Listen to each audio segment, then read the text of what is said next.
Chut. Salut, comment vas-tu? Salut, ça va et toi? Je voulais te féliciter tout d'abord pour ton tricot que je trouve très joli. Je le connaissais pas. Je sais pas, il y a quelque chose de spécial dans la coupe, etc. Vraiment, Oui. j'aime bien. Ok, merci. C'est c'est une couleur en Il est en plus qu'on mauvais voit. état, il a été reprisé à maintes fois parce qu'il est plein de trous. Ah oui. Voilà, Bon, bah écoute, c'est d'ici, on a l'impression qu'il est neuf, donc ça, c'est quand même pas mal. Bien, ça fait un certain temps qu'on s'est pas parlé. ouais, La vie effectivement. ayant fait ses effets avec ses rebondissements.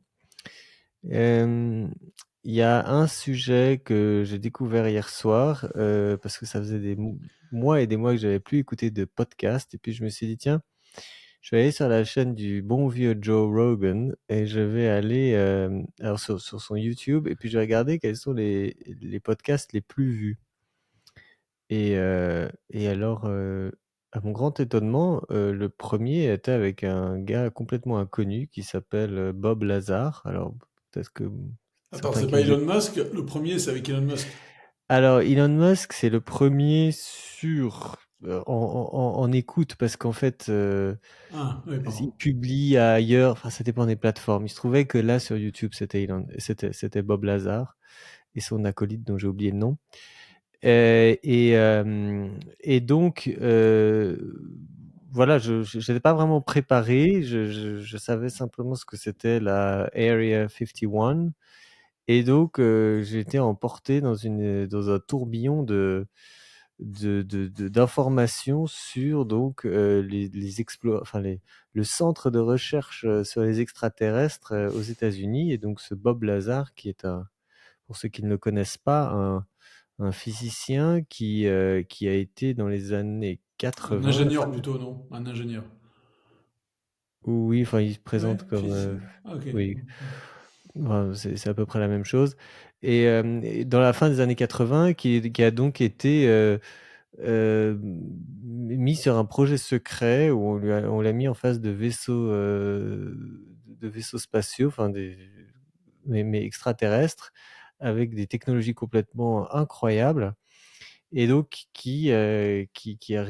raconte ça. Alors il a fait beaucoup de documentaires, enfin il y a pas mal d'informations au sujet. Il y a eu un documentaire et il était interrogé en même temps que le réalisateur du documentaire.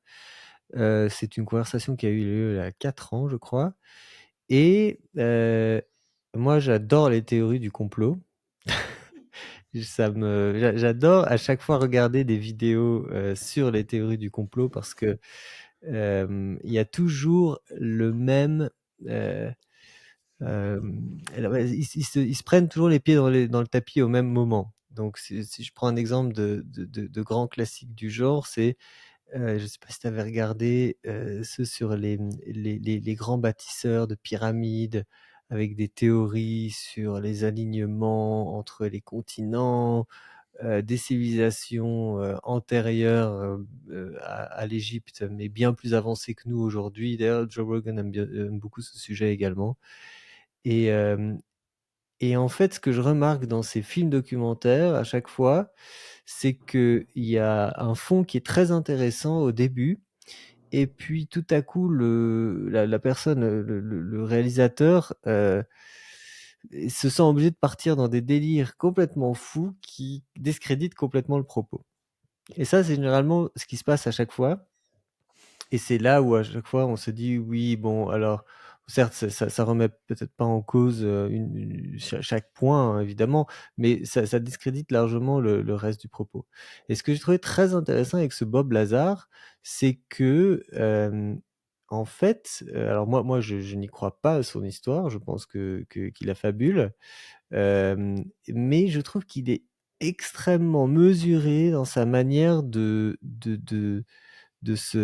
présenter les choses. Il n'en fait pas trop.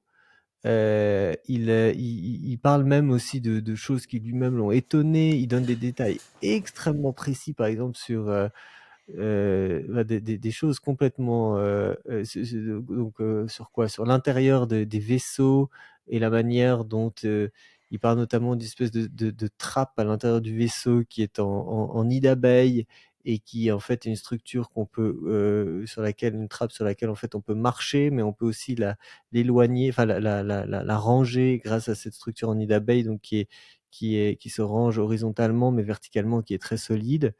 Et puis il y a beaucoup de détails.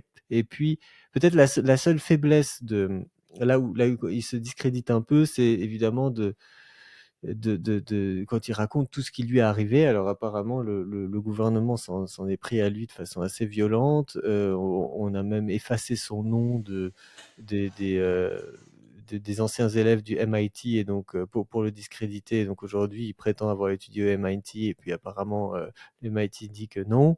Il y a pas mal d'histoires un peu bizarres. Et évidemment, on est toujours tenté de se dire que d'autres personnes veulent nous cacher des choses, etc. Mais évidemment, dans ce cas, on a du mal à imaginer pourquoi est-ce qu'on voudrait cacher ça. Alors lui, son explication, c'est qu'on ne veut pas nous parler de ces vaisseaux complètement incroyables qui fonctionnent avec de l'antigravité et qui se déplacent à des vitesses étonnantes. On ne veut pas nous en parler parce qu'en fait, les Américains n'ont toujours pas réussi à maîtriser la technologie de ces extraterrestres. C'est une technologie incroyablement puissante. Et si quelqu'un venait à savoir que les Américains travaillaient sur ça, il ferait absolument tout pour essayer de récupérer, parce que je crois qu'ils ont 9 vaisseaux, l'un de ces vaisseaux, et puis d'essayer de dépasser les États-Unis. Donc les États-Unis ont un intérêt stratégique à vouloir cacher ça. Et c'est possible, mais j'ai pas été convaincu jusqu'au bout. Mais là où il est très fort, je vais donner un exemple aussi de là où il est très fort, c'est qu'il dit qu'il a vu donc un de ces vaisseaux sur lesquels il travaillait, qui était mais vraiment complètement un mystère pour les gens qui travaillaient dessus. Et puis l'organisation du travail était très parcellaire, c'est-à-dire qu'on laissait pas les gens poser des questions. Il y en avait un qui venait pour le moteur, l'autre qui venait pour je sais pas, peut-être les écrans, d'autres pour les matières qu'ils essayaient d'analyser. Donc tout était les gens étaient scindés avec des œillères. Mais il explique qu'il a vu un de ces vaisseaux donc qui s'envolait, mais comme il fonctionne par antigravité, il courbe la lumière, et donc apparemment si on le regarde du dessous, on ne le voit pas, mais et donc il est censé bloquer les ondes également, même des ondes radio ne pourraient pas, se seraient déviées, mais apparemment il communiquait par walkie-talkie avec le pilote à l'intérieur, enfin un humain qui était dans le vaisseau. Et donc il raconte aussi des choses qui montrent que quand on entend ça, on se dit oui, comme il y a lui-même il y a des choses qu'il n'arrive pas à expliquer, ça ajoute énormément de crédibilité. Et donc j'ai trouvé vraiment que Non, il était ça ôte beaucoup de crédibilité. non, ça en ajoute parce Ah, ça que en ajoute. Ah. mais alors oui, alors, sur là où je te rejoins, c'est que ce point-là, je me suis dit bon, il y a quand même un énorme problème. Mais le fait que lui il dise j'ai vu, mais j'ai pas tout compris. C'est assez rare, parce que généralement la manière dont les gens procèdent, c'est qu'ils te disent ah ben, j'ai vu ça, et puis ils t'expliquent tout de A à Z sur en fait ils te déploient leur vision, leurs explications. Et là le fait qu'ils laissent des trous, qu'il y a des éléments comme ça un peu où lui-même il avoue qu'il était vraiment perdu, et il comprenait pas comment c'était possible. Eh bien, je trouve que ça ajoute, parce que tout n'est pas, il n'a pas réponse à tout en fait, et il cherche pas non plus à essayer de se défendre ni rien. Il laisse des choses qui sont difficiles à expliquer. Et donc, non, j'ai trouvé qu'il était très très fort, et surtout très différent des alphabulateurs qu'on a tous déjà entendus en fait. C'est surtout ça que ça m'a évoqué, au-delà du fait que j'ai quand même été très attiré par l'histoire et j'aurais envie d'y croire. Et alors j'aimerais bien Ouais. avoir ton avis sur si tu l'as vu. Alors, je l'ai pas écouté. Alors, je recommande évidemment à tout le monde d'écouter ce témoignage. Moi, j'ai deux problèmes sur cette question des extraterrestres, enfin des ovnis. Alors, le premier témoignage, premier problème général, c'est que la carte mondiale des observations d'OVNI, et quasiment exclusivement en Amérique du Nord Ah oui, et peut-être un peu dans le nord de la Grande-Bretagne, je crois, quelque chose comme ça. Mais c'est un truc parmi de les mâle pilotes de blanc. chasse, parmi les pilotes de chasse français, il n'y a aucune histoire de ce genre-là qui circule. Chez les soviétiques, pareil. Il n'y a jamais de pilotes soviétiques ou russes qui ont raconté ces choses-là, ou d'autres pays. Donc ça, c'est un premier mystère. Pourquoi est-ce que les ovnis ne se montrent qu'aux Américains? Et le deuxième problème, c'est dans qui concerne particulièrement comment il s'appelle déjà, Bob Lazar. Bob Lazar, c'est que il a soi-disant une énorme migraine quand il est interrogé pendant Oui, cet entretien avec Joe Rogan, et que de temps à autre, il perd le fil de ce qu'il raconte, il est perdu, il se souvient plus, il bafouille, il dit ah, je suis désolé, c'est ma migraine, et son producteur qui est juste à côté vient à la rescousse de façon trop forcée. En disant ah ben je suis désolé, oui mais vraiment il faut comprendre, il a mal au crâne, et puis d'ailleurs vous pouvez demander aux gens à son entourage autour de lui, ce qu'il raconte est tout à fait honnête, sincère. Et là, je me suis dit pourquoi est-ce qu'il a besoin de raconter ça, oui t'as mal au crâne, ok mais bon n'en fais pas un cinéma quoi. mhm. Tu t'excuses discrètement, tu ne mentionnes même pas.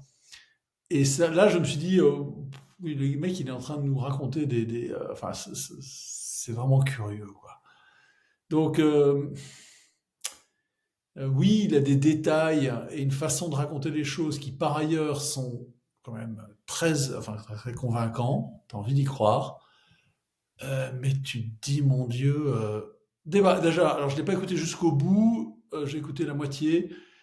Pourquoi, peut-être que Joe Rogan l'interroge ensuite et lui demande mais pourquoi est-ce qu'il s'est mis à parler de ces choses-là alors qu'il est censé, j'imagine, avoir signé un accord. Il devrait être en prison, quoi, ce gars-là, s'il viole le secret militaire auquel il avait accès. T'as entendu le passage où il explique qu'il est sur écoute, Alors, qu'il était sur écoute quand il travaillait là-bas, et oui, il dit que, l'histoire de sa ouais, femme, non? oui, sa femme pensait parce qu'il partait, il était appelé Non, soudain à en 11 fait, heures du oui, alors en fait, soir, non? la Un truc raison comme pour ça? laquelle il a commencé à en parler, c'est que c'est qu'en fait, tous les gens enfin bon, c'est son explication, hein, donc je raconte ce qu'il raconte. Tous les gens qui travaillent là-bas sont sur écoute, hem et ils font très attention à ce que les gens aient une situation de famille stable. Or, donc les services, qui écoutaient, ces conversations et les conversations de sa famille, se sont aperçus que alors que lui travaillait là-bas, sa femme, à lui, la femme de Bob, le trompait avec un pilote d'avion. Ah, ok. Et alors apparemment, l'explication que lui donne, c'est que parce qu'il voyait, alors c'est pas Bob directement qui avait des problèmes conjugaux, mais qui voyait des problèmes conjugaux s'approcher, parce que sa femme faisait la fofolle, ils ont décidé de l'écarter. Et lui, ne comprenant pas, je ne sais plus exactement ce qu'il a fait ensuite, comment ça s'est passé, mais bon, en gros, ils lui ont révélé ils ont fini par lui expliquer, lui raconter qu'ils avaient surpris des conversations de sa femme. Et suite à ça, lui a commencé avec des amis à venir observer les vols d'essai pour leur montrer tout ça. Euh, alors bon, c'est vrai qu'on pourrait se dire si c'était vraiment quelqu'un de sérieux. Enfin, il était déjà un peu en dehors de la combine, mais il raconte qu'un soir, alors qu'il y avait un vol d'essai, ils se sont retrouvés entourés, ses amis et lui, de Marines ou de je sais pas quelle troupe qui en fait de nuit observait les alentours pour pas que les civils puissent s'approcher et puis commencer à regarder tout ça. Et c'est un peu comme ça que ça a commencé. C'est comment est-ce que lui il en est sorti et pourquoi est-ce que il en parle. Alors Hmm. pourquoi est-ce qu'il en parle parce que enfin, tout ça c'est dans l'hypothèse où c'est vrai. où il y a effectivement ça qui se produit, bah oui, c'est quand même étonnant qu'on ne veuille pas en parler publiquement parce que c'est vraiment fascinant. Et surtout, moi, le détail le plus incroyable, j'ai trouvé dans toute cette histoire, c'est le fait que, d'après lui, ces vaisseaux sont en fait anciens et sont peut-être même issus de fouilles archéologiques. Et que donc ça ferait un certain temps qu'ils sont en notre possession. Ils n'ont pas été récupérés il y a 5 ans, ni même à la fin des années 80, mais ils sont peut-être là dans leur hangar. Ils les ont peut-être même récupérés des Russes ou de quelqu'un d'autre. Et donc, voilà, ça j'ai trouvé assez fort comme détail. J'ai pas trouvé le documentaire Netflix, en tout cas depuis Netflix français. Si tu peux regarder depuis chez toi, peut-être qu'il est accessible de ton pays. Mais J'ai pas regardé non plus, mais il y a quelques sources qui citaient et j'ai rien trouvé. Ils citaient notamment. Ah oui, bah les vidéos. En fait, ils ont pris des vidéos dans les années 80 du vol de cette cette soucoupe. soucoupe. Et Joe Rogan disait qu'il avait vu la vidéo. Le gars a dit ce qu'il fallait taper dans YouTube. J'ai rien trouvé.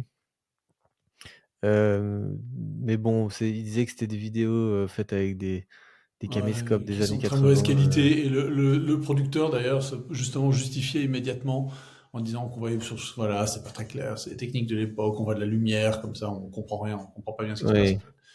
Mais il parle un peu plus tard d'un truc que je crois j'avais déjà vu, qui était une observation de l'armée de l'air américaine, d'une espèce de truc au-dessus de l'eau qui bougeait de façon très bizarre pendant tout un certain Ah temps. oui, alors ça c'est quand l'armée américaine a publié des vidéos prises par des pilotes d'objets bizarres quoi qui volaient. Oui, c'était Voilà. il y a 2 ans, je Et, crois. et lui, à ce moment-là, il saute sur l'occasion. Enfin, bon, il connaissait déjà l'histoire, hein, mais il dit que justement, cette manière assez particulière de voler comme s'il n'était pas affecté par l'inertie correspond assez comment dire, Ce aux qu'il a vu. trajectoires de vol de ces soucoupes.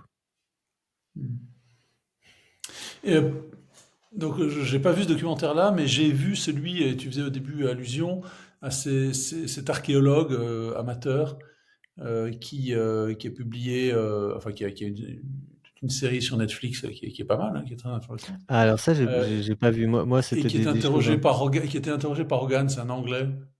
Et et il y a quand même la série est dramatique, complotiste, etc. Enfin, Oui. mais il révèle quand même des fouilles archéologiques qui sont stupéfiantes. Et la plus stupéfiante d'entre toutes, pour moi, c'est la plus récente. C'est Göbekli Tepe. Alors Göbekli Tepe, c'est dans le sud-est de la Turquie. Ouais. C'est un site archéologique qu'ils ont retrouvé de pierres qui datent d'il y a donc d'il y a 10 000 ans. Enfin, pardon, il y a 12 000 ans, donc 10 000 ans avant Jésus-Christ, qui sont, c'est-à-dire 10 000 ans avant Jésus-Christ, c'est-à-dire avant l'apparition des premières villes, avant l'apparition de l'agriculture même. C'est-à-dire que Ah c'est bon, très ancien. c'est pas l'agriculture, c'est pas 40. Non, non, Non. non, l'agriculture c'est 7 ou 8 000 ans avant Jésus-Christ, Ok. justement dans cette région-là. Et là, ce sont des pierres taillées, mais polies, euh, gigantesques. En fait, ce sont des sortes de phallus, ce sont des pierres en forme de T, des sortes de Oui. phallus stylisés. Euh, vraiment, je te conseille de regarder ce que c'est que Göbekli Tepe. Et j'avoue que j'ai vraiment Je- envie d'aller en J'avais Turquie. j'avais déjà vu, j'en avais déjà entendu parler, oui. Ça m'avait impressionné aussi. Tu regardes ces pierres, tu te dis, mais mon Dieu, comment est-ce que ces gens-là ont fait ça? Quelles étaient les techniques qu'ils ont eues pour tailler des pierres comme ça? Parce qu'il faut imaginer ce que c'est, hein, c'est des pierres gigantesques. Alors, ça demande une organisation considérable. Ça veut dire qu'il y avait déjà des groupes humains très constitués. Les sites sont très sophistiqués. Attention, tu vois, ça peut s'apparenter un petit peu à Stonehenge, mais Stonehenge, c'est Minuscule. 2000 ans avant Jésus-Christ. Là, on est à 10 000 ans avant Jésus-Christ. Donc, et encore Stonehenge, il y a plusieurs périodes. La plus ancienne, je crois que c'est 2000 ans avant Jésus-Christ. Donc, l'âge de bronze. Là, c'est vraiment. Et puis il y a des inscriptions très mystérieuses dessus, vraiment incroyables, astronomiques semble-t-il, qui sont qui frappent l'esprit. Enfin, ça bouleverse complètement les conceptions qu'on se faisait du développement de l'humanité. Tu sais, la chronologie archéologique qu'on avait jusqu'à présent, c'est l'apparition de l'agriculture en 8000, 7000 avant Jésus-Christ, puis développement des villes, puis etc., etc. Non, non, là, soudain, t'as un site archéologique, et il y en a plusieurs dans ce coin-là, des sites semblables. Celui-là est le premier ou le plus célèbre, mais il y en a d'autres. Donc il y avait une foule de sites, enfin un certain nombre de sites de pierres comme ça. Et alors, le plus incroyable de Göbekli Tepe, c'est que ces pierres dressées, elles ont été on les a déterrés, on les a pas déterrés parce qu'il y aurait eu des gravats qui seraient venus dessus. Non, elles ont été volontairement enterrées par ceux qui les ont construites. C'est pas un tel comme un tel, c'était une espèce de colline de ruines, de débris qui marque les Mhm. sites d'anciennes villes au Moyen-Orient. Et donc tu vas fouiller dans des ruines en fait qui sont recouvertes par de la végétation avec les siècles. Non, non, là ce sont ça a été des constructions incroyables de pierre et tout un site de sorte de temple quoi, cultuel qui a été enterré par ceux qui l'ont fait. Et tu te dis, mais qu'est-ce que c'est que ces trucs qu'on trouve dans la Terre? Donc évidemment, la façon dont le documentaire raconte ça, faut regarder le documentaire parce qu'il est très, très bien filmé, ils ont un super moyen et tout. Donc pour voir par exemple l'épisode sur Mhm. Göbekli Tepe. Euh, mais pareil, il y a un autre site incroyable en Indonésie. C'est le premier épisode de cette série euh, Ancient. C'est pas Ancient History, enfin il y a un titre un peu plus Ancient Apocalypse. Ancient Ok. Apocalypse, c'est le nom de la série sur Netflix. C'est un bon nom. Ouais. Et parce qu'en fait, pourquoi Apocalypse, c'est qu'il date du 10e, 11e siècle avant Jésus, enfin, pardon, 12 000 à 10 000 avant Jésus, ou 11 000, 12 000 avant Jésus-Christ, une série de catastrophes, tremblements de terre, déluges, etc., qui sont arrivés et dont différents sites portent les traces dans le monde.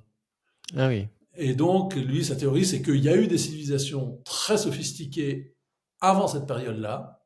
C'est un peu l'histoire de l'Atlantide. Hein. Bon, l'Atlantide, c'est un mythe hein, complètement complet, Oui. mais c'est cette idée-là. Il y a eu des civilisations très sophistiquées jusqu'à cette période-là, jusqu'à 12 000 avant Jésus-Christ, et que les chasseurs-cueilleurs sont des survivants, ou plutôt ouais, vivaient côte à côte de ces civilisations très sophistiquées, et que les chasseurs-cueilleurs en fait, ont survécu, et ils ont gardé quelques petits restes de ces hommes très sophistiqués qui vivaient avant. Voilà, c'est la théorie. Donc il y a eu une apocalypse qui a remis la civilisation à zéro à cette époque-là. Mais quand tu vois Göbekli Tepe, tu te dis, mais il y a un truc. Enfin, comment expliquer ces pierres levées, ce fameux site dans la jungle en Indonésie. Bon, il y a l'histoire des pyramides, des pyramides du Mexique, enfin d'Amérique centrale, ça c'est un peu plus facile à expliquer. Mais même les pyramides d'Égypte, hein, c'est très très compliqué à expliquer. Hein. Personne ne sait comment elles ont été Alors, quelle est construites. ton explication? Toi, tu penses que ce sont des pierres taillées ou que c'est du ciment? Ah, j'ai aucune idée, mais je crois que c'est des pierres taillées. Hein. Il y a une théorie, mais je pense qu'il n'est pas prise très au sérieux, que les pyramides seraient constituées de blocs de ciment, d'un ciment particulier qui aurait été coulé sur place. Hmm. Je sais pas, je connais pas bien pas bien. Enfin, tu vois, rien que de devoir commencer à prendre ce genre de théorie-là, ce genre d'explication. Tu vois, c'est le hasard de cam, quoi. Il faut toujours aller chercher le plus simple. Hein. Il faut pas multiplier les Bah explications. oui, mais justement, c'est beaucoup plus simple de couler du ciment que de. Oui, que- c'est peut-être un ciment mystérieux dont on a oublié la composition, un peu comme on ne comprend pas comment est-ce que des peuples à l'époque, soi-disant des chasseurs-cueilleurs, ont pu tailler des pierres et construire un site comme Göbekli Tepe.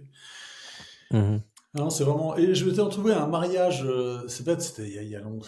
C'était avant que je comprenne exactement quel était le problème posé par cette découverte en Turquie. Je m'étais trouvé à un mariage en Angleterre avec un archéologue qui avait travaillé à Göbekli Tepe, justement. Et j'aurais dû Ouais. lui poser la question à l'époque, mais j'ai oublié. Mais c'est tout récent, cette découverte. Ça n'a pas 10 ans, hein. C'est vraiment très très récent. Donc, oui, il y a des choses très bizarres. Le problème, c'est que ceux qui s'en emparent souvent les discréditent Oui, c'est ça, exactement. Ouais. par leur fantaisie, ou les théories qui commencent à, ou alors vraiment, ou alors dans le cas de ce Bob Lazar, des trucs invraisemblables, un comportement bizarre de la part du gars, et t'arrives pas à y croire, quoi, finalement. Mm.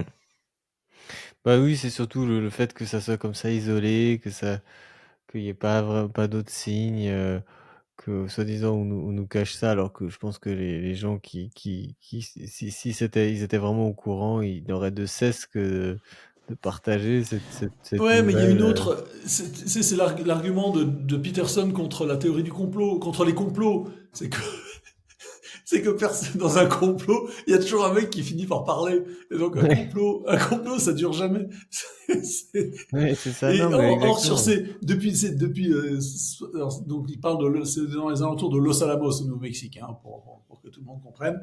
Or, il y a eu des dizaines de milliers de gens qui ont travaillé sur ces sites depuis 70 ans, 80 ans bientôt, et personne n'en a jamais parlé. Enfin, pardon, ouais, 80 ans passés maintenant. Et personne n'en a jamais parlé. C'est- personne, il y a eu qu'un seul mec qui s'est mis à parler de ce truc-là, et pas tous les autres ont fermé leur bouche, n'ont même pas laissé peut-être d'écrit après leur mort, expliquant ce qu'ils avaient vu, parce qu'en fait tu peux très bien le faire. Et donc ils sont tous restés. Non, Mhm. là aussi c'est un truc qui colle pas, quoi. Un complot, ça tient jamais, ça tient jamais très longtemps. T'as toujours un mec qui se met à parler. Donc, Ouais, exactement. Ouais. Moi, ce qui m'a aussi fait réfléchir en regardant ça, c'était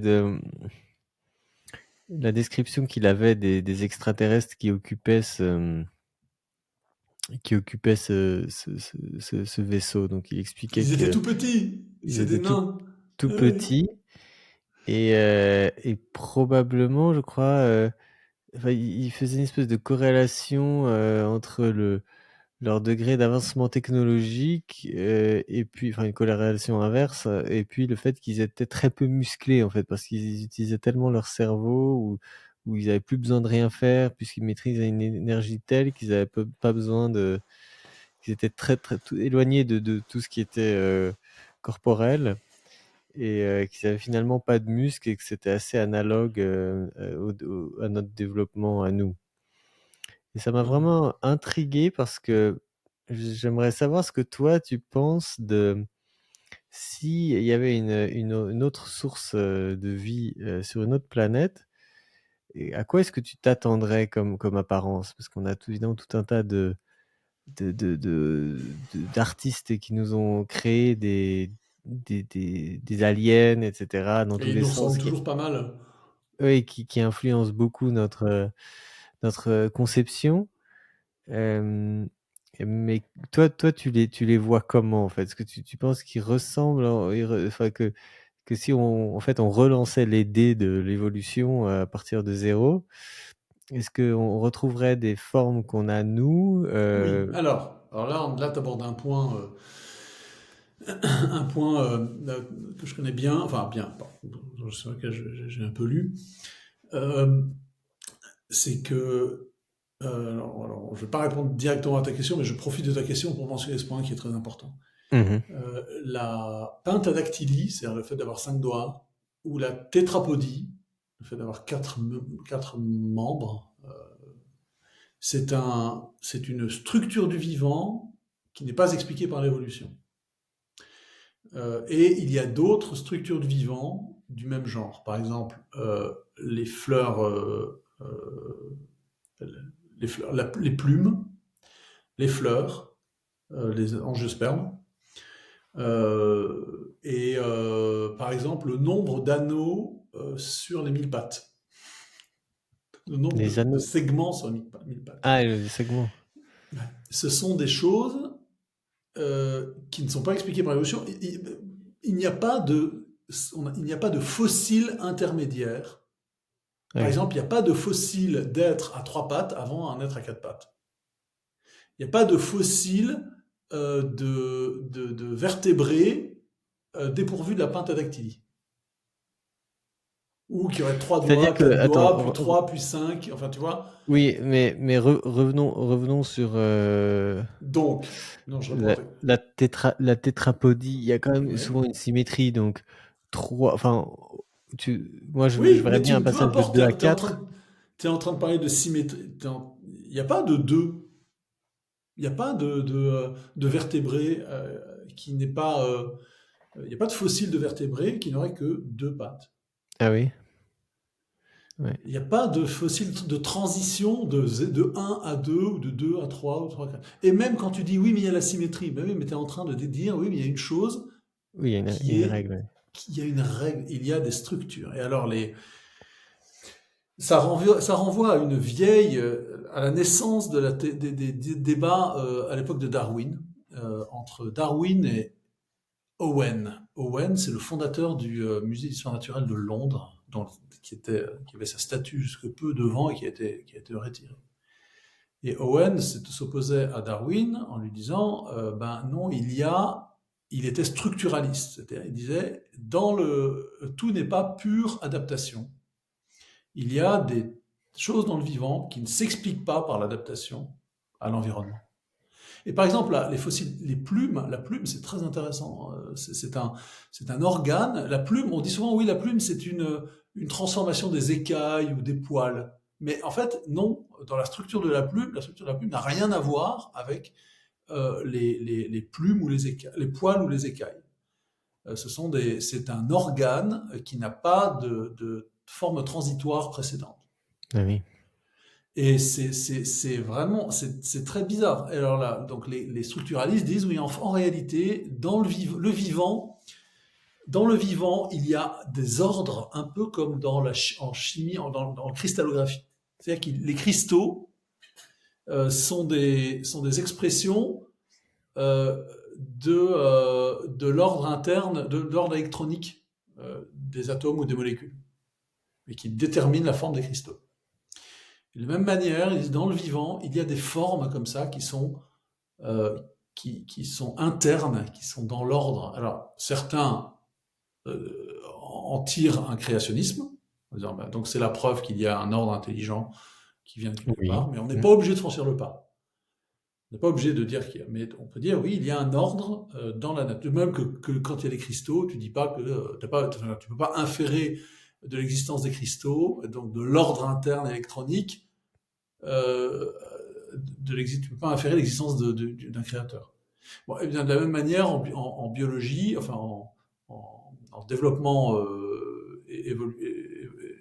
développement comment est-ce qu'on dit biologique, oui, enfin du vivant, zoologique. Il y a, enfin pas seulement zoologique d'ailleurs, biologique de façon générale, les plantes aussi.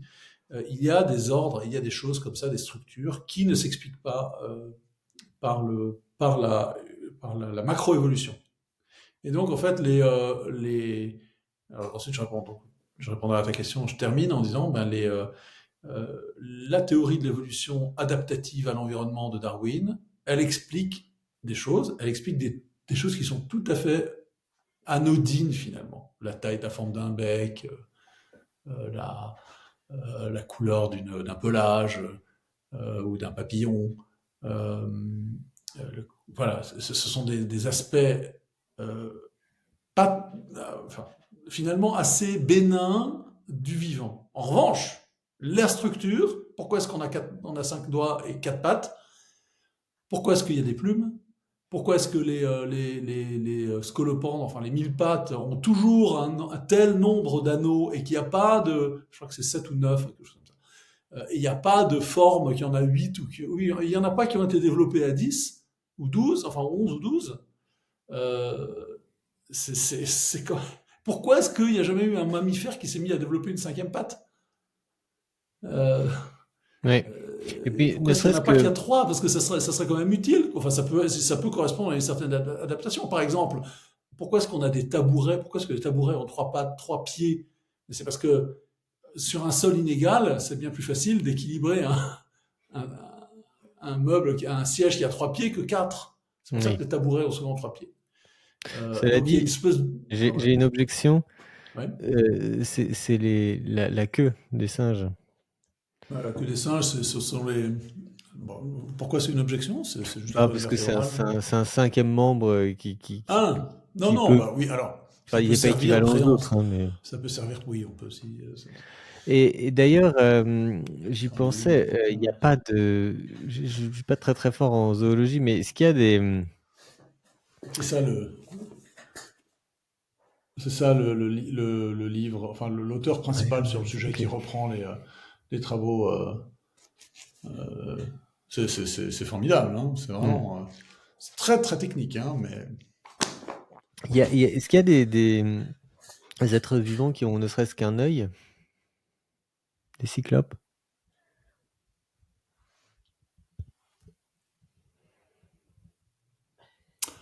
Les araignées ont plusieurs yeux. Euh, Même les coquilles Saint-Jacques ont des yeux, mais elles en ont une multiplicité. Euh, hmm, Hmm. Pas que je J'arrive sache. pas à trouver, hein. Non, non, tu vois, enfin bon. Donc, et bref, si on devait relancer les dés de la création, de l'évolution, enfin oui, de la création aujourd'hui, alors, on n'obtiendra peut-être pas exactement la même chose, mais on obtiendra en gros la même chose, en Oui, tout cas sur la Terre. oui, c'est assez convaincant, je trouve. Et donc, si on Et devait, donc, ouais, c'est peut-être une réponse à quoi ressemblent les extraterrestres. Est-ce que c'est, oui, ben en fait, si les règles de la physique et de la biologie sont universelles et de la chimie elles sont universelles et donc elles infèrent celles de la biologie, oui, les êtres, il y aurait des êtres. Enfin, ça veut dire tu pourrais avoir des baleines. Enfin, elles ont 5 membres aussi, 4 membres aussi les baleines, hein, qui seraient très intelligentes et enfin, voilà, tu pourrais avoir ce genre d'êtres, des êtres sous-marins qui sont très intelligents. Encore que le fait d'être sous l'eau, ça t'empêche de développer certaines techniques. Euh,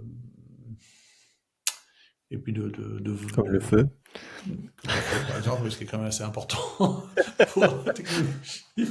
Donc ouais, tu n'auras même pas des baleines, quoi. Enfin, oui, tu te retrouverais avec des êtres à quatre membres. Euh, Peut-être que le système nerveux serait ailleurs, pas dans la tête. C'est possible. Euh, Oui, non, mais je trouve ça assez convaincant, oui. Donc en fait, il y aurait, disons que, je sais pas, peut-être 80% de notre, ou même en fait plus, hein, qui serait dicté par la structure, et puis 20% par l'évolution, un ratio ouais, comme ça. c'est ça, ouais. 80-20, quoi, comme d'habitude. Euh, Donc, les artistes n'ont pas totalement ouais, je crois tort. qu'ils sont pas très loin. En tout cas, ils sont pas sur une mauvaise piste, disons. Ensuite, Ouais. pourquoi est-ce qu'ils sont toujours glabres, avec des très grosses têtes, ou des yeux gigantesques, ou des couleurs bizarres. Mm, mm. J'ai lu une fois une explication possible, hein, du fait que nous soyons glabres, principalement glabres, hein, par rapport aux autres singes, c'est qu'on est descendant d'une espèce de singe qui nageait en fait, qui était surtout dans l'eau, et donc qui avait perdu sa pilosité, puis qui ensuite est ressorti de l'eau. Je sais plus qui raconte cette histoire, émet cette hypothèse. Euh, je sais plus où j'ai lu ça, non, si c'est pas chez Hayek. Enfin bref, bon, je mentionne la question, je mentionne J'aimerais bien avoir une explication parce que moi, je trouve que une des choses les plus fascinantes, c'est vraiment les cheveux, en fait. Comment est-ce possible que on ait des cheveux qui n'aient absolument rien à voir avec les poils, enfin et puis on a aussi le corps qui est couvert aussi de micro-cheveux qui sont encore pas non plus des poils. Alors, il y en a certains qui poussent, mais parce on n'est pas totalement glabre quand on regarde de près. On a quand même, pour la ouais. plupart des gens, des. Il n'y a pas beaucoup de parties du corps qui sont glables. Les lèvres, Ouais, c'est ça. les Et, organes, les organes mais sexuels cette histoire de externes. cheveux, c'est vraiment complètement insensé. Alors bon, les chevaux, ils ont aussi un peu ça, mais C'est extrêmement bizarre en La fait. plante des pieds, la plante des pieds, la plante des mains, les paumes des mains sont glabres. Oui. Le pénis, euh, les organes féminins enfin, Bah, externes, tout ce qui est intérieurs. muqueuse, enfin, ou proche Non, non, de, pas forcément muqueuse, hein. Oui, enfin, proche des, oui, ouais. en dehors des mains et des pieds. Les lèvres, c'est pas une muqueuse, hein, mais il n'y a pas de problème. Non, mais enfin, j'entends par muqueuse des choses qui sont connectées à l'intérieur du corps, enfin, des orifices, Ouais. des endroits qui font la transition entre l'intérieur et l'extérieur. Mais ouais. Bah, non, je sais pas, regarde les cils. Ouais. C'est tout près des yeux, il y a des poils. Oui, ça c'est vrai. Oui, mais bon, voilà, il y a Bon, dans les une oreilles, nécessité ouais, de protection. dans le nez, il y a des poils. Oui, ça c'est vrai. Mm. Bref. Non, mais moi, ça me laisse vraiment rêveur. Enfin, si on avait une meilleure théorie pour expliquer la création du monde, je serais vraiment preneur parce que j'ai vraiment de la peine à Ah, mais imaginer c'est très insatisfaisant. Enfin, une fois que tu as lu ces machins-là, qui sont des débats anciens de biologie du 19e siècle, tu te dis, mais attends, c'est quand même insuffisant, la théorie du darwinisme. Et ça l'est d'autant plus qu'elle fait l'objet, qu'à la différence des théories en physique, qui sont tout le temps remises en cause. Hein, euh, Oui. regarde, on vient, où est-ce que j'ai entendu ça? Qui m'a envoyé ça? Non, c'est pas toi qui m'as envoyé ça. Les découvertes du télescope, c'est pas Hubble, c'est l'autre, qui a été lancé il y a 2 3 ans, là. Un télescope satellite. Je Euh, connais pas. ah, flûte, quel nom il a? Il a pris des photos des fins fonds de l'univers qui remettent complètement en cause la datation des origines de l'univers, la Ah oui. vitesse à laquelle ça s'est développé. Je crois que c'est... Alors, qui en parle? J'ai vu un podcast là-dessus. Bref. Donc, en physique, on est toujours en train de remettre en cause les théories. Elles sont toujours contestées, améliorées, affinées, écartées ou reformulées. Mais en biologie, depuis la découverte, la découverte de la théorie de l'évolution, la proposition de la théorie de l'évolution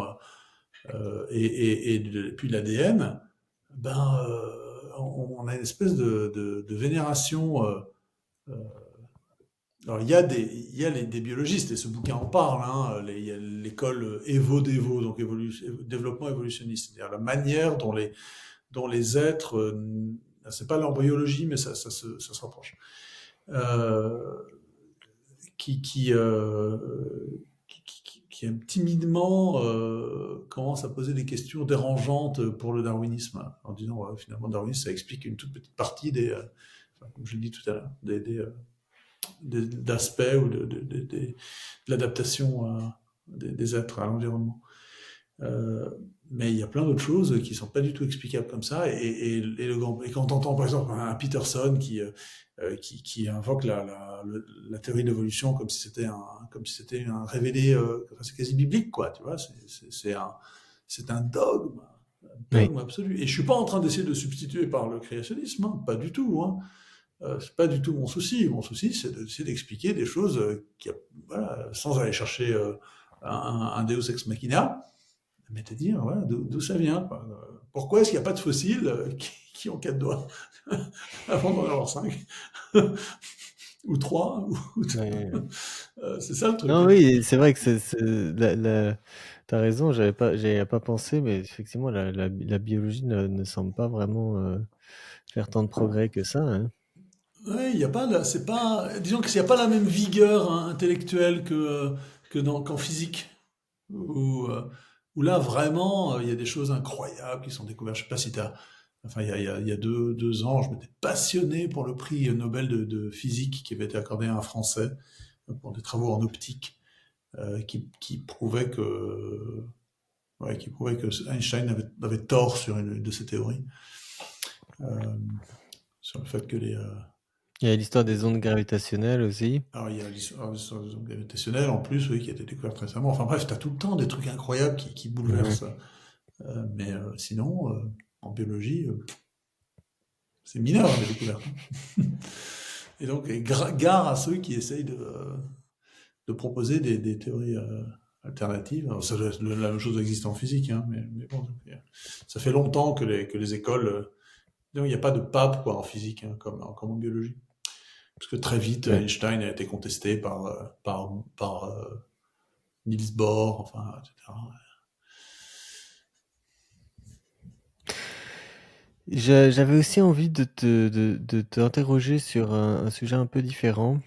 On a regardé tous les deux, enfin tu m'as partagé une conversation entre Jordan Peterson et Russell Brand, Ouais. euh, que j'ai trouvé un peu curieuse cette conversation. Alors ouais, la conversation. Alors je te l'ai envoyé uniquement pour la première, Pour le l'intro, premier hein. monologue de Peterson qui explique ce qu'il comprend de l'intelligence artificielle, ce que nous des LLM, donc les Large Language Models, des ChatGPT, donc de ce qu'on Ouais. appelle l'intelligence artificielle. Euh, C'était juste pour ça, parce qu'ensuite Russell Brand, d'ailleurs, à un moment, Peterson lui dit You're very good with words, you're a wizard of words. Mhm. C'est un compliment qui n'en est pas vraiment un, Ouais, non, ouais, vraiment un, pardon. exactement. Euh, Oui, en fait, mais des deux côtés, c'est-à-dire que à la fois il se faisait des tirades absolument, Ils euh, discutent pas l'un avec l'autre, en fait. voilà, c'est ça, Chacun, il se ils disent faisait chacun des trucs de leur des côté tirades sans hyper répondre longues l'un à avec l'autre. 4 questions à l'intérieur. C'était impossible à suivre, c'était très particulier. Et j'ai beau bien connaître Russell Brand, je reconnaissais pas vraiment sa manière de fonctionner.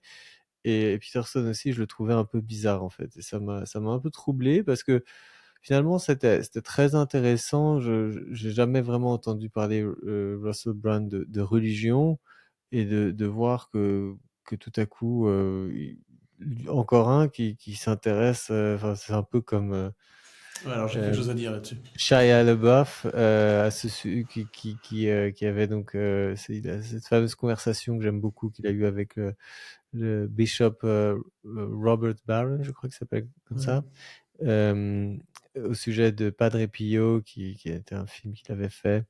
Et c'était aussi très intéressant comme conversation sur le, comment dire, un regain de la religion, et bon, là en particulier du catholicisme, chez des célébrités Bon, on peut en qui voient. mentionner, on peut en mentionner quelques-unes là récemment, hein.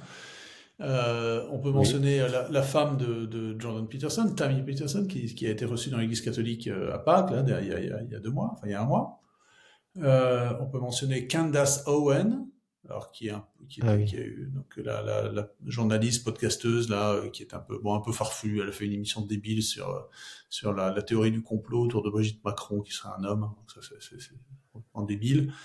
Mais elle s'est convertie dans l'Église catholique, traditionnaliste. Ouais.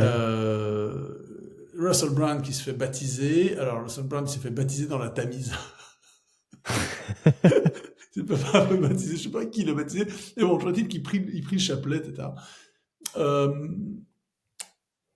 Il y a d'autres choses intéressantes comme alors il y a bon c'est pas une grosse célébrité mais Eva Vlaming-Doren qui est une militante identitaire hollandaise, l'ancienne petite amie de Julien Rochdy, Ah oui. qui a été reçue dans l'Église catholique aussi en Hollande, traditionnaliste, hein, donc oui, traditionnaliste encore une fois.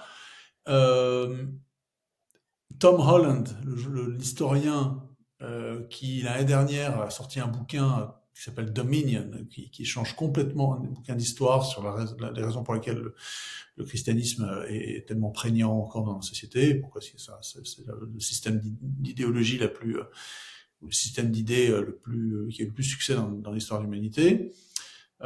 Et qui donc, enfin c'est important parce que lui-même évolue, change d'attitude, puisqu'en fait avant il se réclamait des lumières et puis il se rend compte qu'en fait les lumières c'est juste une petite phase du christianisme, c'est juste une facette du christianisme. Richard Dawkins. Alors, Richard Dawkins, hein, qui fait partie du mouvement des nouveaux athées. Alors, c'est pas très Oui, connu en France, ces trucs-là, hein, mais aux États-Unis, en grande part, enfin, dans le monde anglo-saxon, monde anglophone, ça a une influence considérable. oui, Dans les années 90, 2000, enfin 90, 2000, 2010, il y a eu le mouvement des nouveaux athées, plusieurs intellectuels comme Richard Dawkins, Sam Harris, Christopher Hitchens, qui ont une grande influence, qui luttaient violemment contre le christianisme. Et Richard Dawkins, il y a 2-3 semaines, a changé complètement de position, quoi. Il se rend compte que, en fait, son athéisme, il n'est que chrétien. Enfin, il s'explique. Il dit son admiration pour la culture chrétienne et la civilisation chrétienne et qu'il faut la maintenir. Enfin, c'est un changement, un contre-pied total. Bref, euh, indépendamment de ces. Attends, il fallait que je branche mon ordi. Alors, je continue à parler pendant ce temps-là. Indépendamment de ce mouvement-là, je, je me suis souvenu d'une histoire invraisemblable qui a eu lieu au XIXe siècle en France, qui est l'affaire Léo Taxil. C'était à la deuxième moitié du XIXe siècle. C'était quelque chose, Léo Taxil? très vaguement. Ouais, alors Léo Taxil, c'était un anticlérical très virulent, qui soudain un jour a déclaré qu'il s'est converti. Il s'est converti au catholicisme en grande pompe.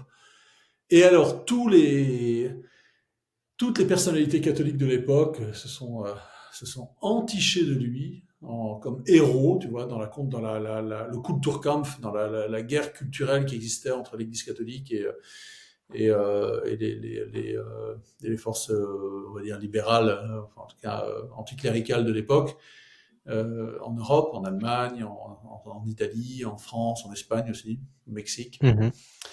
Et donc c'était une grande victoire, la conversion de Léo Taxil. Et Léo Taxil a commencé à faire avaler à plein de monde qu'il existait un complot maçonnique épouvantable, satanique, etc.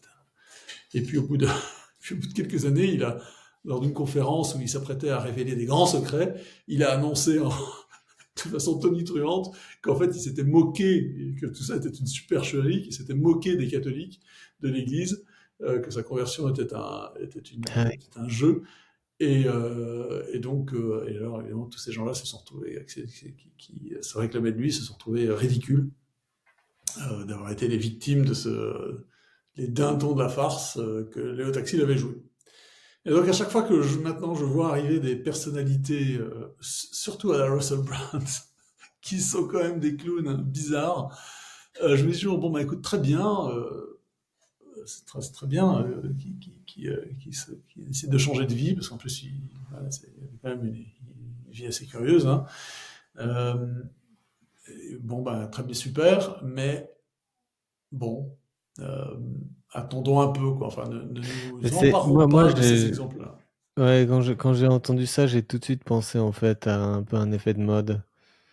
Et alors pas vraiment le fait que ça pourrait être une supercherie, mais surtout le fait que je, pour moi, ça fait aussi écho au fait que je sais pas si c'était là il y a à Pâques dernier qu'il y a eu un nombre record de baptisés, etc.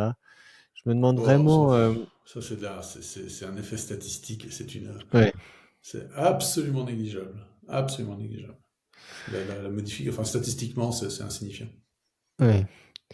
Et je m'interroge quand même parce que je sens pas quand même, je ne sens pas de retour. Il y a une chose qui est sûre, c'est que je me faisais la réflexion dernièrement. Je Finalement des gens qui sont réellement athées et des gens qui ne se réclament absolument de rien du tout, c'est vraiment il y en a très très peu. Ah, mais ça n'existe pas. Ouais. Aucun Les gens sont peu scientifique, pratiquants, mais alors vraiment athées, non. Peterson dit, aucun scientifique ne vit scientifiquement. C'est-à-dire qu'il n'y a aucun scientifique qui vit rationaliste, qui toute la Ah oui. journée vit selon les principes de la science qu'il pratique. Euh, T'as aucun scientifique qui refuse de dire le soleil se lève. Mmh. par exemple. Oui, c'est ça. Oui. Et puis, quand bien même, et ça c'est une chose que j'ai apprise, enfin que je connaissais, mais qui est que je connaissais avant, mais qui est bien formulée par Peterson, encore une fois, c'est que c'est que la recherche de la vérité de façon désintéressée, par exemple, qui est un principe de la science, où il s'agit de rechercher la vérité pour la vérité, pas pour le pouvoir, d'accepter de remettre en cause des hypothèses, d'être transparent dans les résultats que tu obtiens. Tout ça, ce sont des vertus qui ne sont pas scientifiques. C'est-à-dire que la méthode scientifique elle-même ne repose pas sur des principes scientifiques. Et c'est ce qui répliquait toujours à Dawkins. Richard Dawkins, il disait, enfin oui, vous êtes athée, vous dites que le christianisme c'est épouvantable, mais les principes de votre métier même, puisque Dawkins est un biologiste, un généticien, enfin un biologiste, ouais, un biologiste, pas un généticien. Les principes de votre science, ils n'existent que, ils sont pleins plein de principes chrétiens. Et puis s'ils ne sont pas chrétiens, peu importe, ce sont d'autres principes que vous ne pouvez pas démontrer. Et donc vos valeurs, finalement, les valeurs sont toujours une forme de religion. Ton Dieu, J'ai c'est du ce que tu mal, mets j'ai au du mal à sommet de saisir. ta... Je vois pas en quoi la méthode scientifique. Est-ce que La méthode scientifique, elle ne repose pas sur elle-même, elle se démontre pas elle-même. C'est comme la Bible pour les... c'est comme la Bible pour les protestants. C'est quoi l'autorité suprême pour les protestants? C'est la Bible. C'est pas le magistère de l'Église, c'est la Bible. Oui, mais qui te dit que la Bible a de l'autorité? Si ce n'est l'Église, si ce n'est le magistère. Bon.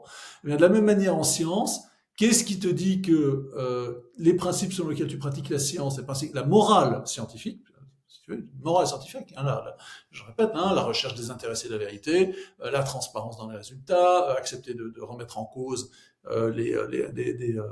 de remettre en cause ses propres théories s'il y en a une meilleure. Enfin, tu vois, tous ces principes-là, qui paraissent absolument évidents, ils ne le sont pas du tout et ils ne sont pas démontrables scientifiquement. Ils ne reposent pas sur cette vertu du scientifique, du savant, ne repose pas sur la science. Elle n'est pas démontrable rationnellement. Elle n'est pas démontrable, elle se retrouve pas dans la nature. C'est un des grands drames de Darwin. Lorsque Darwin, qui vient d'une famille très pieuse, protestants, très pratiquants, très fervents, lorsque Darwin fait sa découverte, il traverse une crise personnelle terrible.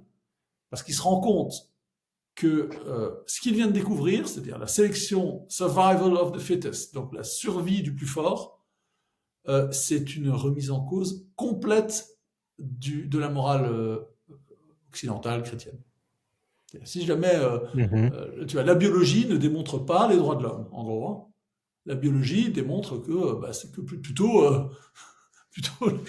la les loi du principes plus fort. hitlériens, quoi. Oui, oui, d'accord. Okay. C'est-à-dire que c'est la race des seigneurs qui a le droit de démolir tout, et c'est moral parce que de toute façon c'est la nature, c'est comme ça dans la nature, donc c'est moral. Et Darwin lui-même traverse une crise de foi terrible, et il hésite d'ailleurs longtemps avant de publier ses résultats, non pas parce que il pense qu'il va se faire lyncher. Parce que ce qu'il dit est antichrétien, enfin que son histoire contredit celle de la Genèse, mais parce que les conséquences de sa théorie sont anti-humanistes. Et donc le biologiste qui se comporte de façon humaniste, il se comporte pas de façon scientifique. Et donc il n'y a pas de vrai athée. Mais il faut expliquer ce que ça veut dire, quoi. Ça veut dire qu'en fait, les scientifiques en fait obéissent, les bons scientifiques obéissent à une morale d'inspiration chrétienne, on va dire, hein, parce qu'elle n'est pas grecque, hein, c'est une inspiration chrétienne. Si tu veux, c'est la philosophie morale grecque remoulinée par le christianisme, par les penseurs chrétiens. Et l'autre chose, c'est qu'en fait, même ceux qui ne suivent pas ça, ils ont quand même un Dieu. Ton Dieu, c'est plus personne qui dit ça, hein, ton Dieu, c'est ce qui est au sommet de ta pyramide des valeurs, de ta hiérarchie de valeurs. Tu as toujours une hiérarchie de valeurs, même si c'est la force, même si c'est l'argent, même si c'est le sexe, même si c'est le pouvoir. C'est ton Dieu, c'est ce qui est au sommet. On a tous un Dieu, même les croyants ont tous un Dieu. Et il y a cette fameuse citation de Chesterton. Lorsque les hommes cessent de croire en Dieu, ils ne se mettent pas à croire en rien du tout, ils se mettent à croire en n'importe quoi. Et donc, on a toujours besoin de croire, on a toujours une hiérarchie de valeurs, c'est-à-dire qu'il y a toujours un ordre de la croyance qui défie l'athéisme, hein, enfin, et l'athéisme, et même l'athéisme n'est qu'un concept chrétien, parce que ça signifie, l'athéisme présuppose que tu es capable de séparer le profane, enfin, ou le séculier, le siècle du divin. Et ça, c'est un concept absolument étranger aux anciens, hein, étranger à l'islam d'ailleurs, et inventé par le christianisme. Et, enfin, en tout cas, assez tardivement, disons, à partir du XIIe siècle, XIe siècle, lors de la Révolution papale. Que c'est vraiment explicité, que ça rentre dans le droit et qu'on va séparer le siècle, enfin, le séculier du sacré, par exemple, ce qui n'existait pas avant. Et on va changer le mot religion, par exemple. Bref, je vais pas te raconter, mais je pourrais partir là parce que dimanche dernier, j'étais à la messe. Je suis allé à une messe messe Saint-Pie V. J'y vais jamais, mais là, j'étais seul, et puis bon, je suis allé à Lille, et il y avait l'épître de Saint-Jacques qui était lu, et il y avait le mot religion qui était traduit. Alors, la traduction, c'était une ancienne traduction. Et puis, Saint-Jacques dit, voilà, votre religion, enfin, il utilise le mot religion en français. Je me dis, c'est quand même bizarre, parce qu'en grec, c'est quoi le mot religion en grec? Il n'y a pas de mot pour religion en grec. En latin, ça serait religio, mais l'épître de Saint-Jacques, elle est en grec, elle n'est pas en latin. Et donc, je suis allé chercher dans le grec pour mon sermon. Et dans le grec, c'est pas religion, c'est dévotion. C'est l'acte de faire un acte religieux, tu vois, de poser un acte religieux. Et donc, quand on parle, nous, de religion de nos jours, en fait, on parle pas du tout de la même chose que les anciens. La religion, pour les anciens, et même dans l'épître de Saint-Jacques, la religion, c'est le fait de faire poser un acte de culte, un acte liturgique, de faire, d'aller brûler de l'encens, de mettre une bougie, de faire un sacrifice. La religion, c'est pas un ensemble de croyances. Et c'est quoi ta religion, quoi? Tu vois, comme on dit aujourd'hui. Non, c'est pas ça du tout. La religion, c'est tout à fait autre chose. C'est l'acte qui te permet de te relier au divin. C'est pas une identité idéologique. Ça, c'est une idée qui vient beaucoup plus tard. Et donc souvent on emploie des mots qui sont dans le sens. Attends, mais est-ce que ça voudrait dire qu'à cette époque-là, en fait, il faisait pas une distinction nette entre. Ouais, C'est-à-dire que tout c'était en fait. Parce que je me fais souvent cette réflexion. Tout est sacré. Ouais. Non, Tu mais sais l'interprétation qu'on Attends, fait de rendre à César. Ouais, vas-y. Je sais pas si je me suis bien exprimé. Est-ce que ça voulait dire que pour eux, la différence entre un chrétien et puis un païen, ou alors qu'est-ce qu'il y avait comme autre religion, je sais pas, un zoroastrien, c'était ils utilisaient pas vraiment ce genre d'étiquette en disant c'est une autre religion, pour eux c'était simplement une autre manière de faire une dévotion, c'est ça? Ouais, alors pour les chrétiens, les juifs, c'est un peu différent. Mais bon, avant que l'idée existe déjà existe dans l'Évangile, pas tellement dans l'Ancien Testament. Pas du tout dans l'Ancien Testament d'ailleurs. Comment elle est embryonnaire dans l'Évangile. Quand le Christ dit rendez à César ce qui est à César, à Dieu ce qui est à Dieu, disons que c'est la contestation de deux pouvoirs qui invoquent la même chose. Parce qu'il y a des ballons qui apparaissent. Est-ce que tu as fait le signe de la victoire? C'est la contestation, c'est deux pouvoirs divins qui se contestent. Tu vois, c'est le divi César, donc Auguste le divin, face au Christ divin, quoi, au Fils de Dieu. Filius Divi, donc le Fils de Dieu, c'est un des titres enfin c'est pas Filius Dei, hein, mais c'est Divi Filius, c'est un des titres de César, d'Auguste, de l'empereur romain, des empereurs romains après Auguste. D'accord. Et donc tu vois, c'est une contestation de deux ordres, avec une totalité d'ailleurs, hein, dans les deux ordres, il y a une totalité, un intégralisme on dirait, oui. C'est-à-dire que la religion intègre s'empare, saisit de toutes les dimensions de la vie humaine, dans un cas comme dans l'autre. Et dans le cas de la religion impériale et dans le cas de la religion chrétienne qui apparaît. Et donc les distinctions entre le profane et le sacré, elles sont pas claires dans le christianisme antique, le premier christianisme. Elles apparaissent, elles sont développées, elles mûrissent, disons, plus tard. Elles s'épanouissent tout à fait, on va dire, au XIIe siècle, XIe siècle, XIIe siècle. Donc avant, il n'y a pas cette... voilà, il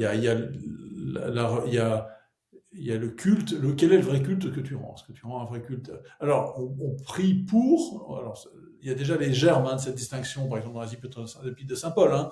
Saint Paul nous demande de prier pour les autorités, prier pour les autorités, pour les gouvernants.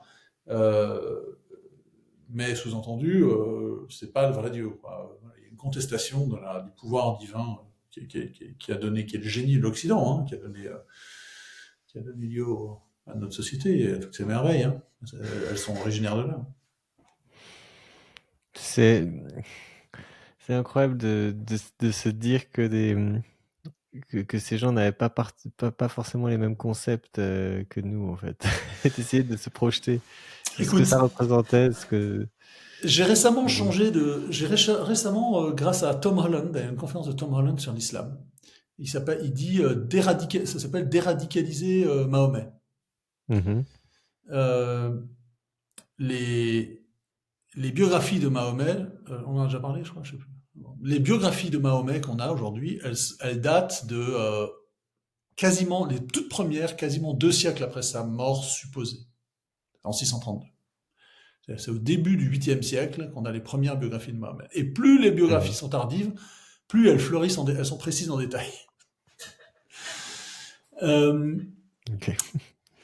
Pour comparaison, les premiers textes, les premiers récits de la vie du Christ, alors pas les évangiles, mais les premiers récits dans lesquels il y a des textes de l'évangile, c'est les épîtres de Saint Paul. Je crois que c'est la première aux Thessaloniciens qui est datée de 45-48 après Jésus-Christ, c'est-à-dire moins de 20 ans après la mort de Jésus, la mort supposée de Jésus, on va dire. Bon, la date est pas tout à fait claire.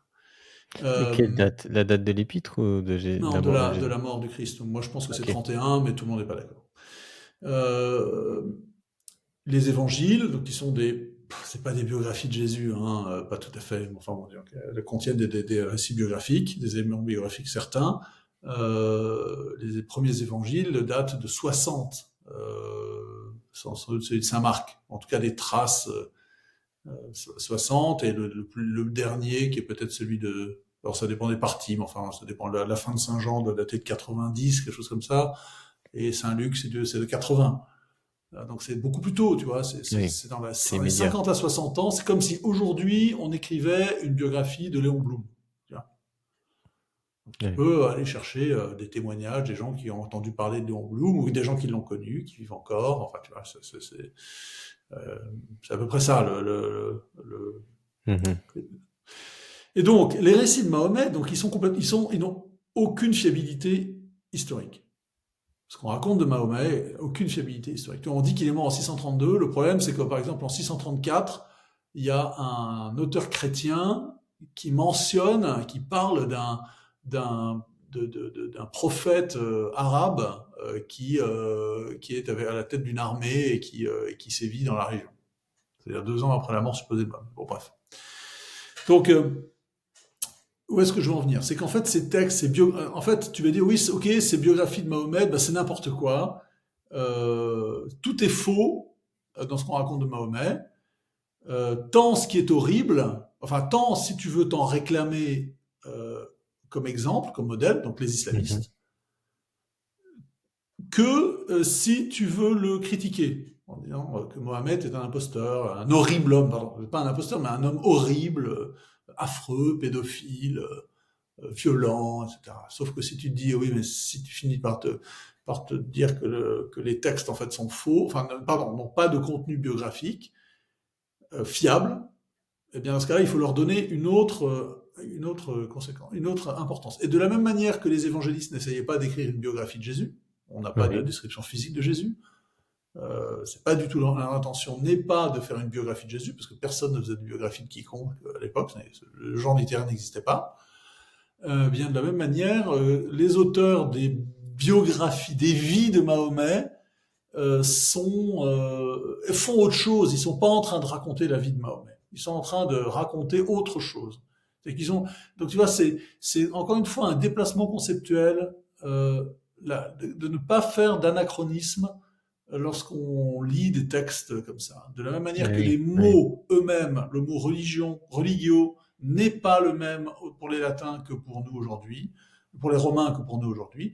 De la même manière, les gens littéraires, les vies les vies d'Alexandre qui sont écrites 300 ans après sa mort, la vie de Mahomet ou les vies de Mahomet, pour les évangiles, c'est un petit peu plus nuancé parce que c'est écrit beaucoup plus près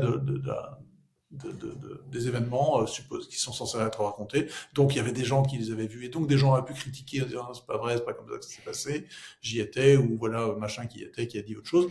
Bref, les vies de Mahomet, elles sont, il faut les déradicaliser, c'est-à-dire qu'il faut pas les prendre pour des vies des biographies, il faut les prendre pour autre chose.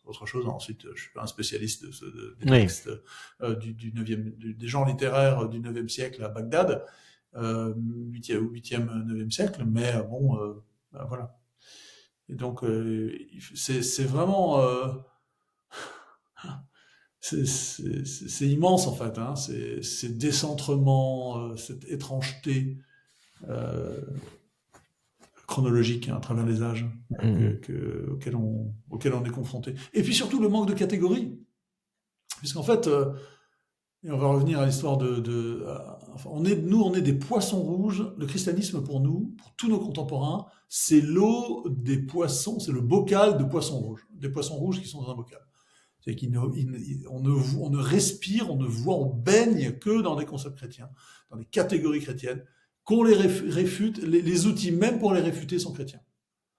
Et donc l'athéisme n'est concevable que dans un environnement chrétien, dans une conception chrétienne de la divinité, du monde, du cosmos, création, pas création, cité de Dieu, cité des hommes, voilà, tous ces concepts-là.